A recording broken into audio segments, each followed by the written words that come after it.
పహల్గామ్ ఉగ్ర దాడి జరిగిన ప్రాంతాన్ని పరిశీలించారు కేంద్ర హోంమంత్రి అమిత్ షా. టూరిస్టులపై కాల్పులు జరిపిన ప్రదేశానికి వెళ్లారు ఆయన.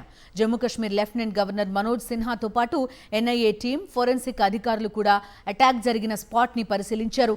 దాడికి తెగబడిన ఉగ్రవాదులను విడిచిపెట్టబోమని స్పష్టం చేశారు కేంద్ర హోంమంత్రి అమిత్ షా.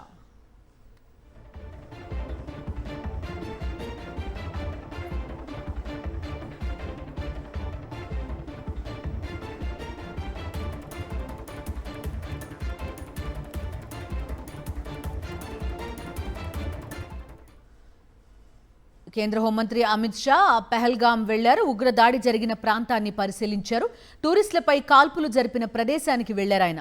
జమ్మూ కశ్మీర్ లెఫ్టినెంట్ గవర్నర్ మనోజ్ సిన్హాతో పాటు ఎన్ఐఏ టీం, ఫోరెన్సిక్ అధికారులు కూడా అటాక్ జరిగిన స్పాట్ ని పరిశీలించారు. దాడికి తెగబడిన ఉగ్రవాదులను విడిచిపెట్టబోమని స్పష్టం చేశారు కేంద్ర హోంమంత్రి అమిత్ షా.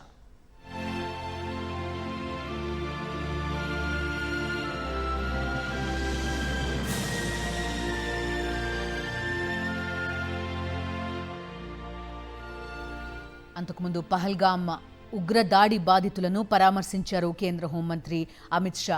శ్రీనగర్లోని కంట్రోల్ రూమ్ వద్ద బాధితులు, మృతుల కుటుంబ సభ్యులను ఆయన కలిశారు. కేంద్ర మంత్రి అమిత్ షా వద్ద కన్నీరు మున్నీరయ్యారు బాధితులు. అనంతరం అనంతనాగ్ మెడికల్ కాలేజ్ హాస్పిటల్లో క్షతగాత్రులను పరామర్శించారు అమిత్ షా. అంతకుముందు శ్రీనగర్లో ఉగ్ర దాడిలో మృతి చెందిన వారికి నివాళులర్పించారు. పార్థివ దేహాలకు పుష్పాంజలి ఘటించారు.